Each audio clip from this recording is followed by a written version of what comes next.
The Macan diesel stop sale, according to insiders, is because the German Transport Ministry KBA found 5 potential emissions cheating software codes in the engine's management software. Porsche has moved to quell rumours that it has made the momentous decision to kill off all its diesel-powered models, effective immediately.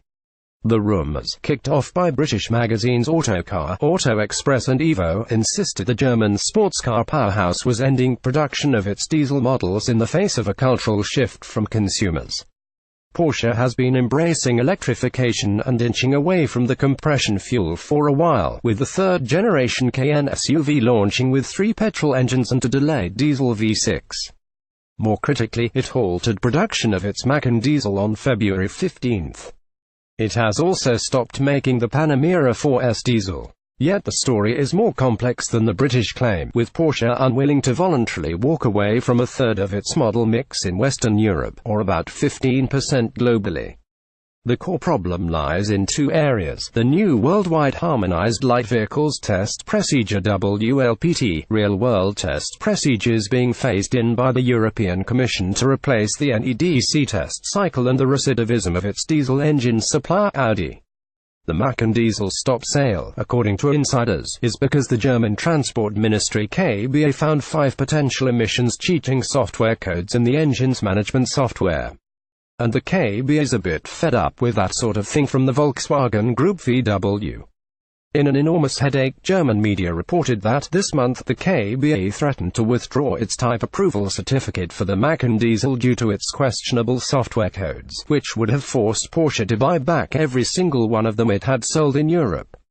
Porsche had been negotiating for a recall instead, but the KBA had been dragging its heels in validating Porsche's Audi's rarely proposed software update. And the walls closed in, so Porsche had to stop selling the car to stop the potential buyback liability becoming any bigger and to throw the KBA a bone. Porsche is no longer terribly amused by this sort of thing from Audi, its diesel engine supplier, and has been getting stroppier since Dieselgate broke VW's reputation wide open. The recalled Cayenne V6 turbo diesel was the last thing we took straight from Audi and bolted in, Porsche technical director Michael Steiner said during an interview at the 2016 Paris Motor Show. Back then it was more or less plug and play. It was in the platform we used and it was already developed. Today we could question it. Porsche has done more than question it, though, and sued Audi last year for €200 million in damages over the diesel engine saga, and nobody at either company is talking about how that was concluded. The second big issue is the WLPT, which every carmaker admits is much harder to comply with than the new European driving cycle NEDC. Every vehicle must be tested with every single engine and powertrain combination, plus every major trim level, and even every major option. They aren't the only ones to just give up claiming WLPT approval on a model too deep in its model cycle to recoup the added costs, especially if there's any re-engineering work involved. BMW did the same last month with its M3 sedan, taking it off the market and waiting until its facelift.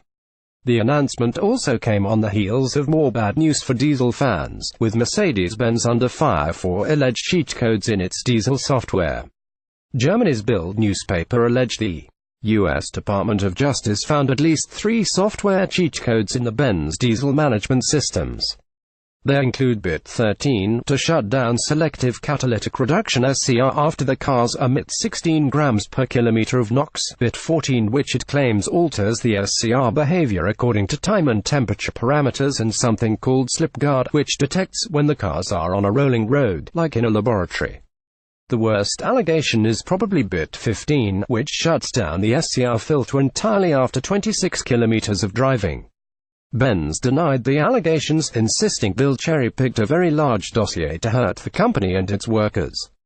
Benz also had to recall Vito vans to reflash the diesel emission control software this month, while VW has piled up nearly 1,000 freshly built-in multi-VAM T6 while they wait for software emissions clearance from Germany's KBA.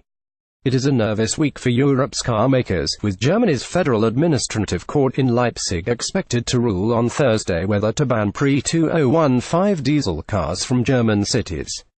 The case brought by environmental group Umwelthilfe is one of a raft of such cases across Germany, with others in Stuttgart, Düsseldorf and Munich as the country battles with airborne NOx levels well above the World Health Organization's recommended limit of 40 micrograms per cubic meter.